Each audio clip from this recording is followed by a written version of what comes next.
Oops! Maayong hapon sa tanan diha sa mga taga Ormoc diha ug sa mga sa Visayas, sa followers ko na 3 million subscriber. Nanasad ko nasad sa inyo kuan. So vertical lang mo sa tahimo og vlog pre ani. So di isa na to ilang skip. Karon padong ta karon sa tuo sa ka customer, mag-cleaning ko karong aircon. Baktas-baktas lang ta karon kay para at least makapasingot. So inani lang nga pinuhatan adlaw everyday in my daily lives, to maintain my health,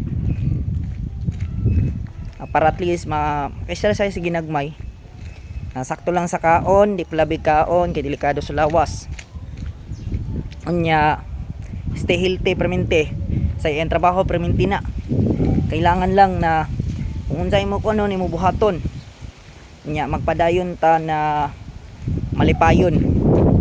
Kay di man gud tanan sa trabaho malipayon nga di man makontento, dapat makontento ta sa trabaho. I-improve nato nga to di kuan ato trabaho. Buhaton nato tanan. Nya kita magpadayon sa to mga buhatonon, di palabis o bang limbong, way limbongay. Kay kung tarong ka, magtinarong tatanan para tanan mo asenso. Maura to guys, daghan salamat sa mga nananaw. Magkita-kita nya ta sa sunod video. Daghang salamat.